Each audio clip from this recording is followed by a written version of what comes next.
Yo, what's going on, everybody? How y'all doing? Welcome back to yet another Ringside Roundup here on the channel, man. And for today's Ringside Roundup, our topic today is going to be the February 23rd, 2026 episode of Monday Night Raw, man. So as always, I break down the show. I let you guys know everything that you need to know about the show. I give my thoughts on the show, and down in the comments below is where you guys can leave me your thoughts, whether that's leaving your thoughts on the show, debating my thoughts on how I felt about the show, or leaving your thoughts on anything you want to talk about the world of professional wrestling. All that can be done down in the comments of this video. But as always, before getting anywhere to any video, be sure to help your boy out by liking the video, subscribe to the channel, turn on post notifications so you never miss an upload. Go follow the socials. You can find the links to those in the description of this video. That includes my Instagram account, my X account. So that helps me a ton. Enough talk. Let's get you guys started into today's Ringside Roundup. All right, man. So our opener tonight was really all over the place, and let's explain. I'm going to explain exactly why I feel like that, because man, it really just seemed all over the place, man. So we kick things off with Michael Cole and Corey Graves there in the ring, and obviously we know that there is an AJ Styles tribute tonight, so that's what they are out there to do. So pretty much they just say that, you know, we are here to honor and, you know, really just honor and acknowledge the legacy of AJ Styles and the career he created here in WWE.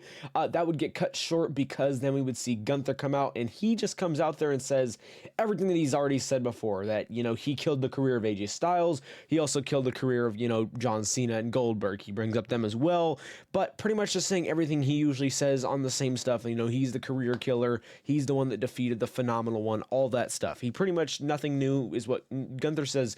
Nothing new. He says everything that he usually does. But then we would see Adam Pearce come out. He says that he knows that Gunther was going to be here tonight. He says that he knew that Gunther was going to pull some shenanigans. So he pretty much just tells Gunther, you know, get out of the ring, because we have, you know, we got to get down to business. We have to get down, you know, we have other things that we need to do here tonight. So then Adam Pearce brings out security, and then Gunther, you know, he does leave the ring. He gets up to the entrance ramp. He gets past the entrance ramp, and then we see him walking back to the backstage. But then he would go back one more time, not all the way down to the ring, but just a little bit down more on the entrance ramp, and he would, you know, taunt the crowd again. And then this time from behind, we would then see Dragon Lee, who Gunther is obviously feuding with currently, and Dragon Lee would attack him. This brawl would kind of lead into the backstage a little bit of the backstage area. So yeah, they fight a little bit. Eventually they do get split up. So pretty much, again, nothing that we haven't seen already. You know, it's pretty much nothing new there either, in my opinion. I think we really need to get that feud up. You know, I mean, obviously it's already up, but we need to really keep it rolling, because literally there was nothing new between them at all. And then, yeah, so like I said, everything broke up there, and then Adam Pearce finally gets a hold of Gunther, and he says, you know, what were you thinking? What were you doing? And then finally, we see Cody Rhodes appear. He looks at Gunther a little bit, and then he walks out to the ring. So now we're on to something completely different from what we just seen. I mean, then Cody Rhodes, you know, he does mention AJ Styles as well. He says, you know, I know exactly what we all want to talk about, and that's the Phenomenal One, AJ Styles. And once again, that's literally all he says before then the freaking Vision comes out, and the Vision is there to pretty much just interrupt Cody, of course, and just acknowledge, and just pretty much, you know, pretty much just state how, like, what their plans are for Elimination Chamber and tonight as well, because as we know, tonight Bronson Reed has a triple threat qualifier Elimination Chamber, or triple threat qualifier for the Elimination Chamber. So obviously, you know, that's what they're talking about. So pretty much just saying that they're going to Bronson Reed's going to dominate tonight, and he's going to beat Cody Rhodes and everybody else in the Elimination Chamber, and he's going to go on to WrestleMania and take the gold. So pretty much that's literally all the Vision does there. And then Cody Rhodes says, well, I have somebody here tonight that would completely disagree with that. Then we hear the Usos music hit, which is, you know, Jey Uso is in that triple threat Elimination Chamber qualifying match with Bronson Reed, which we will, like I said, discuss in the next clip. So yeah, the Usos come out, and then that's literally the end of the opener. So what is there really to think about this opener? I really don't know. It was all over the place. So I mean, as far as everything that happened with Gunther and Dragon Lee, I think that really is just everything the same. Gunther comes out, says everything he's already said. I mean, yes, I understand he's going to continue to keep, you know, dragging that out. I mean, that's his gimmick, the career killer. But it gets to a point where it's like, okay, this is just repetitive if he's just going to continue to do this all the time. Then Dragon Lee comes out and attacks him, and it's like, okay, well, we've already seen that. Come on, we need to keep moving with that. So, and then it was just really random then Cody Rhodes comes out, and then the Vision comes out, and just everybody gets interrupted. So I don't know, man. This opener was all over the place. I don't really know what to think about it. I mean, I would say that this opener was definitely, it was for sure scrambled for sure, but it was also just kind of like, yeah, I mean, there's really nothing to be hyped about, or really nothing interesting in my opinion. So I don't know, man. I don't think this was really that good of an opener. I think we could have had a way better opener, but I don't know. You let me know your guys' thoughts down on about the opener down in the comments. But I, for one, really did not think this was a good opener whatsoever. Alright, so as mentioned, we would move into the Men's Elimination Chamber Triple Threat qualifying match, which did take place between none other than Bronson Reed and Jey Uso, and the third participant in this would be OG El Grande Americano. I actually think this match was actually pretty solid, but man, there was honestly a pretty big shocker, or not, I mean, not a major shocker, but definitely like, oh, okay, like, so what's really next? A kind of moment in this match. So we're gonna really just jump right into this, man. So we would get to a point in this match where Bronson Reed would actually get hurt, and the medical doctor would come out. So as far as if the injury or whatever happened is real, I'm honestly thinking so, because I will say Bronson Reed did not win this match, which leaves me to like, what is next for the Vision? Because number one, well, at first I thought that the Vision was going to have Braun Breaker versus Seth Rollins at WrestleMania, because as most of you guys know, I think the Masked Man is Seth Rollins, and I figured that, you know, since Braun Breaker didn't get in the Elimination Chamber, or even or even win the Royal Rumble, and he got screwed by the Masked Man, which like I said, I think is Seth Rollins. I thought they were going to have a match at WrestleMania, but as we know, that fell flat because Braun Breaker got injured, and we're literally a month and a half away roughly from WrestleMania. So it's like, what is next for the Vision, man? Braun Breaker's injured. Bronson Reed might be injured too. Like, what is next for the Vision? The Vision is genuinely falling apart, crumbling at the seams, man. So I really don't know what's next for the Vision as far as the Vision goes, man. I'm really starting to wonder what is going to happen with them, because as of right now, I really don't know. There is literally no members of the Vision, I'm pretty sure there's no members of the Vision in the Elimination Chamber, unless I'm wrong, but I think I'm correct on that. But yeah, so like I said, Bronson Reed, he would get hurt. I'm assuming, because obviously the medical doctor would come out, so I am assuming the injury or whatever happened is real, like I said. But so then it would be down to just pretty much a one-on-one between Jey Uso and OG Americano, which, pretty solid stuff between them, man. I actually really enjoyed what they did, with each other, in the match. One thing I do want to mention from OG Americano is he was able to deliver a nice German suplex to Bronson Reed, so that was pretty cool. Wasn't expecting him to pick him up. Then again, OG Grande Americano is pretty jacked, so really not surprised at the same time. And then there was also another move that OG Americano did. It was like a little like spinning like front flip kick to Jey Uso. I really don't know how to describe it, but really cool move is the point, basically. So really cool move there. But finally, man, we would get to the end. We would see a spear from Jey Uso. He'd go up to the top. Uso splash. 1, 2, 3. Jey Uso going on to the Elimination Chamber. But I really do feel like Bronson Reed was supposed to win this one, man. So, but he didn't win it, and I really don't know what's next for the Vision, man. That is really my main question walking out of this. Yes, it's cool Jey Uso moves on, but it's like, what is next for the Vision? Because the Vision was supposed to be the biggest thing, for the next, from when it started for like the next year or maybe even after.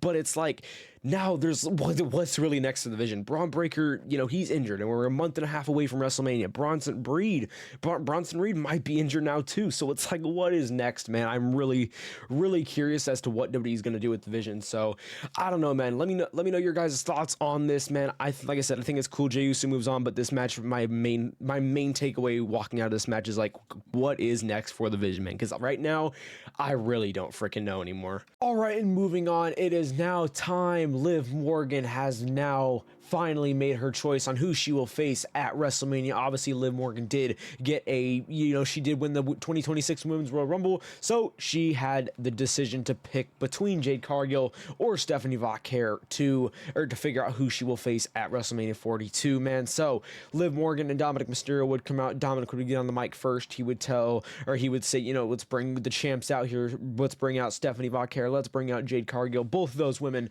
do come out, and Liv Morgan, she starts it off by talking to Stephanie Vauquer. She pretty much just says that last week what you said, Stephanie, caught me off guard. I was not expecting any of that, because obviously last week we had Stephanie Vauquer, and she was pretty much just saying to Liv that pretty much you are nothing without the Judgment Day. You're nothing without Dominic Mysterio. All you do is hide behind a man's back. So pretty much just calling Liv Morgan basically scared, basically calling her just a little coward, basically, is what Stephanie was doing there. But obviously that was last week.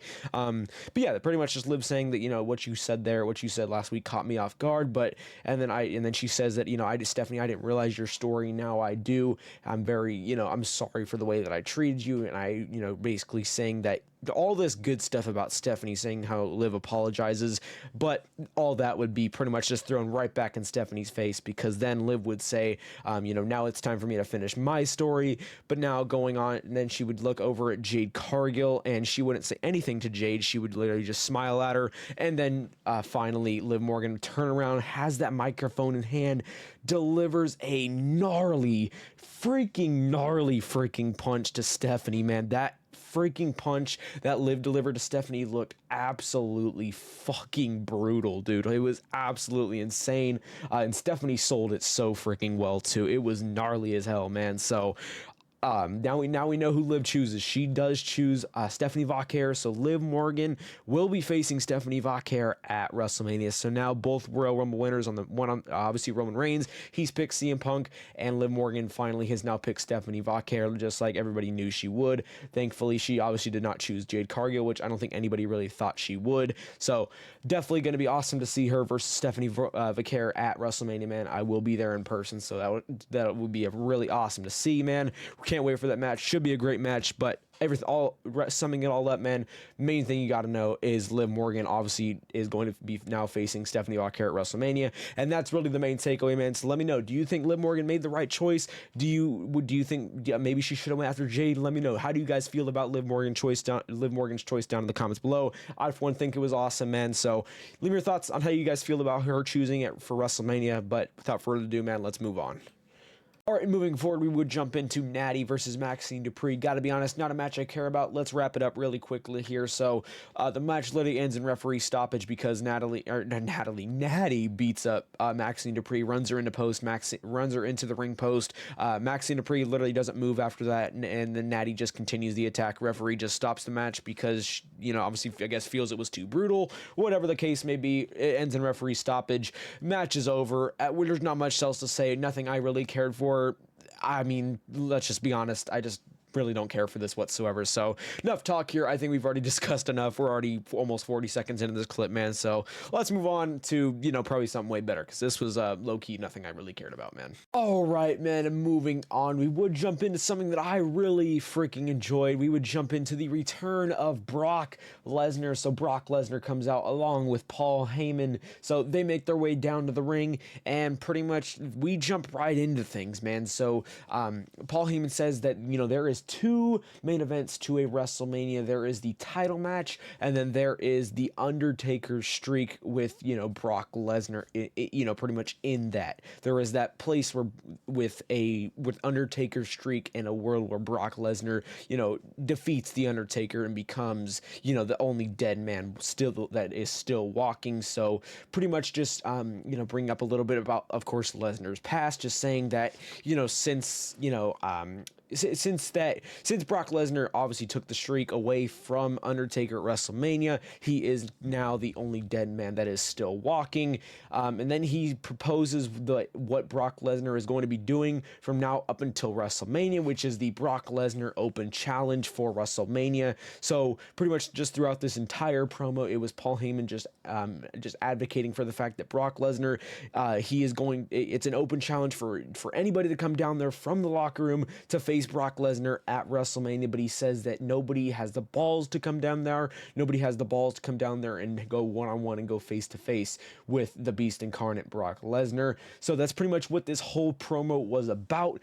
But here tonight, nobody would come out, of course, but the whole build for, like I said, for Brock Lesnar for WrestleMania is going to be the open challenge. So they also did pop up appearances of when Brock Lesnar is going to be appearing up and, you know, throughout the road to WrestleMania. So you can, I mean, I'm sure you can just look up on the web. I guarantee you somebody screenshotted them, because I obviously, you know, did not take a screenshot of them, or, you know, of course, you know, but the point is he has dates. So those dates will obviously continue to get us, you know, steps closer into obviously who will end up facing Brock Lesnar at WrestleMania. But I, for one, think it is for sure going to be Oba Femi, man, which is going to be an insane main event. Like I said, once again, I will be there in person for WrestleMania, so it'll be freaking amazing and so crazy to see Brock Lesnar versus Oba Femi. So I think that's the route they're obviously going to take, but obviously they're going to make us obviously wait for it to actually, you know, be solidified.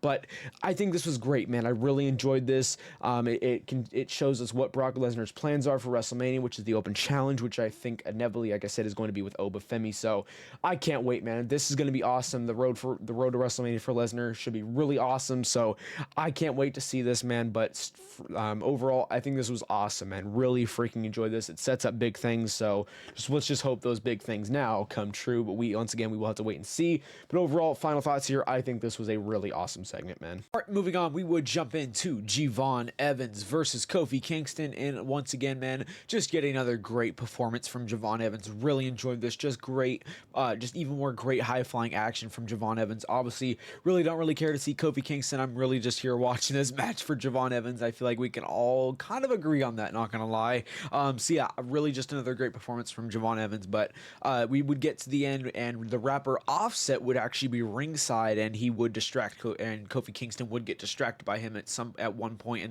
towards the end of the match, which would eventually allow for Javon Evans to hit the OG cutter from the top rope. Just another gnarly but also yet amazing looking OG cutter once again by Javon Evans to Kofi Kingston.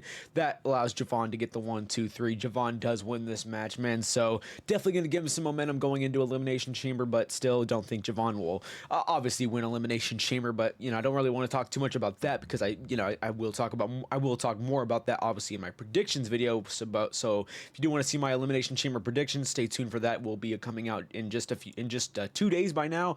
Will come out Wednesday, so stay tuned for that. But back to this match, man. Overall, I think this match was awesome. Really enjoyed this one. Just another great Javon Evans performance, like I said, man. But yep, that's really all you got to know here. All right, and continuing onward, we now would jump into the best in the world heavyweight champion, the Second City Saint, man. It would be CM Punk, man. CM Punk making his way down to the ring, makes his way into the ring, I should say. The crowd starts chanting his name, but then he says, hold up, tonight is AJ Styles' night, tonight is the tribute. Let's give it up for AJ Styles. How about you can chant his name? Crowd starts chanting AJ Styles, but then we get down to business. He brings up a lot about what if, because earlier in the night we would see a video package from Finn Balor just pretty much just saying, basically, what if, he alters the biggest main event of WrestleMania, basically. What if he becomes champion and changes the entire layout of WrestleMania? Because obviously Finn Balor has that ability, because he faces CM Punk just this upcoming Saturday.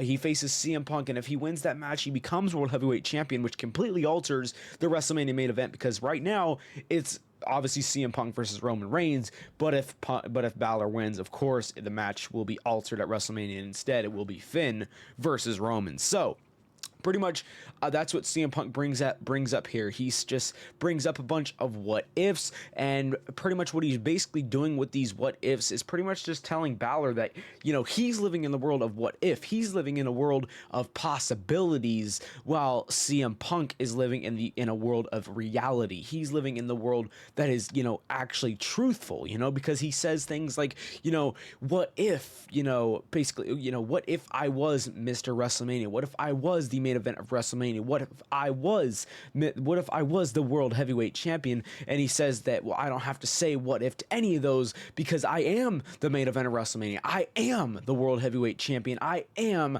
the best in the world. I don't need those what ifs. He's basically, so that's pretty much what Punk was doing throughout the entire promo, basically, is just pretty much contrasting from Balor, just saying, he's living in those possibilities of what if, but I'm living in reality. There's a big difference pretty much between me and Finn Balor. So that's really what this whole promo is about. So I think it was a pretty solid promo for the most part, man. I think it was, I for the most part did enjoy this promo. I still can't wait for that match, CM Punk versus Finn Balor, of course, at the Elimination Chamber in just this upcoming Saturday. Should be a great match, man. Cannot wait to see it, man. Really excited for that match. Really cannot wait, man. But overall, solid promo here, solid stuff, man. But like I said, I'm really just waiting. I'm just waiting for that match at Elimination Chamber, man. Cannot wait to see it. Should be really good. Oh man, I think honestly, just the entire Elimination Chamber this year should be pretty damn good. But once again, we will have to wait and see as far as that goes. But final thoughts here. I think this promo was really good, man. But let me know what you guys think down in the comments. All right, moving on, we would make our way to the final Elimination Chamber triple threat women's qualifying match, which would take place between Raquel Rodriguez versus Kairi Sane versus Io Sky. Overall, I think this match was overall pretty solid, man. I did enjoy the outcome as far as the winner goes, which we're gonna just jump straight to it, man, because I mean, really the main thing you want to know is who really won this match, man. So who won this match? It would be Raquel Rodriguez, which I just think it's really a better option anyways. As far as Kairi Sane goes, really don't really care to see her in the Elimination Chamber. And Io Sky, yes, would be cool to see in the Elimination Chamber, of course, but it's like, I don't really think she just doesn't need to be in there. I feel like she does not need to be in the Elimination Chamber, so I just feel like Raquel winning this match is just overall just a lot better in my opinion. So definitely, I think the winner here was definitely, I enjoyed as the outcome, and like I said, as far as the winner goes, I think Raquel was a good choice to go with here. I feel like her now being in the Elimination Chamber could somehow tie into what Liv Morgan has going on at WrestleMania as well. Now, yes, I understand that whoever wins this Elimination Chamber is obviously going to face Jade Cargill, but it's like, I don't know, man. There's just, you never know. There could be somehow, some way where, Liv Morgan facing Stephanie Vaquer and then now Raquel being in the Elimination Chamber. Maybe somehow that ties into something. Because as we know, I mean, there is a Judgment Day split that is like literally just around the corner in my opinion. So I feel like maybe this could somehow play in a role in it. I don't know, man. Are you guys picking up what I'm putting down? I don't know. I'm just kind of, what I really kind of just what I feel is what I'm, obviously exclaiming to you guys. I don't know if you guys are really picking up what I'm putting down, but hey, who knows? But yeah, overall, I think this was a good, I think as far as the winner goes, outcome was fine. As far as the match goes, overall solid, but that is really all you got to know here. Holy hell, man. The show would end with an absolute freaking bang, man. The music would hit, man. The Phenomenal One comes out one final time, man. Obviously not a match, but he's here to, leave it all at home. We're here in Atlanta, Georgia. AJ Styles being from Gainesville, Georgia. He's here to leave it all at home. This is the final tribute. This is the final time we will see AJ Styles, man. So he hops on that mic, and pretty much just the entire time, it's just, thanking everything that just reminiscing and thanking everybody that is, come and gone in his path, throughout his career of professional wrestling. He mentions stuff from TNA, stuff from even the Tokyo Dome in Japan, all that stuff, and obviously, of course, even the grandest stage of them all with all the lights, WrestleMania, bring up all that, man. Just bring up his career, everything. Even brings up the fact that even though, yes, it's unfortunate that he had, that his career's over, of course, for sure. He says that even at, Royal Rumble, he didn't even envision it going the way that it went. So I thought that was actually pretty interesting. But, the point is, he says that it's still very poetic because he started his journey. He started his career in WWE in 2016 at the Royal Rumble, and a decade later, we are here in 2026, and he has been retired at the Royal Rumble, man. So that is definitely for sure very poetic, man. So yeah, just AJ Styles reminiscing a lot of stuff, thanking everybody that has come and gone, even his family who was in the crowd, thanking his wife, his kids, everything, saying that even though, yes, he did miss, soccer games or, whatever, all that stuff with his kids, everything, anniversaries, birthdays, all that stuff. But, he says that his wife was the one that told him to keep continuing on, continue pushing, continue grinding, basically. So that was pretty cool, man. But, you get the gist, man.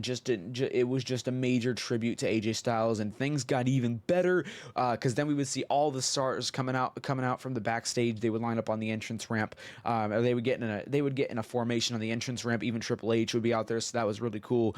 But then the dong would hit. We would hear the Undertaker bell, and then the frickin' motorcycle lights turn on. The American Badass appears in the frickin' building, man, rides on down to the ring, and he tells AJ, says that you're just gonna leave it all here, because he points down at the mat, since AJ Styles did, like I said, take off his gloves, he took off his vest, he left it all in the ring. It's Undertaker says, so you're just gonna leave it all, you're just gonna leave it here in the ring, and and pack up. And then Undertaker says that we have unfinished business. And then he says that AJ, have you ever heard the term, if you see me coming, then you pretty much, I think it was, if you see me coming, then like you're going, or something like that. It was like some phrase that Undertaker said. But then he says that, it is my prestige honor, it is my grand honor to indulge you and pretty much inform you that you are going to be in the 2026 Hall of Fame, man. So AJ Styles being inducted into the Hall of Fame, man, that is really freaking cool, man. Really good, really awesome. AJ Styles getting inducted to the Hall of Fame, definitely deserves it, man. Freaking P1, man, phenomenal one. AJ Styles will always reign phenomenal, man.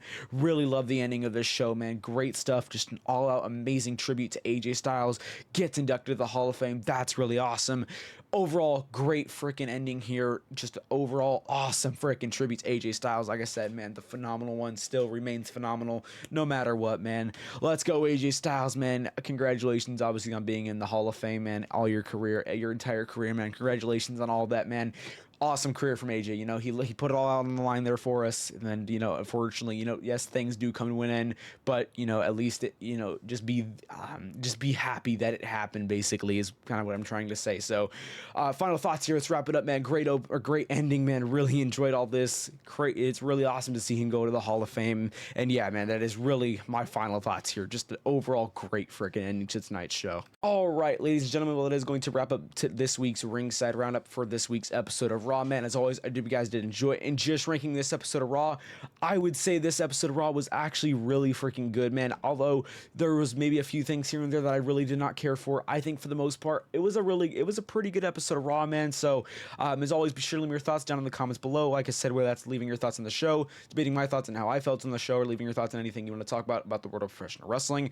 As always, like I said, be sure I do hope you guys did enjoy. If you did, the best way to let me know that you guys did enjoy is to show support to the channel, and the best way to do that is liking the video, subscribe to the channel, and turn post notifications so you never miss an upload here on the channel. As always, go follow the socials. As always, find the links into those in the description of the video. That includes my Instagram account, X account. Take care, goodbye, hope y'all enjoyed, and I'll catch y'all boys in the next one. Peace.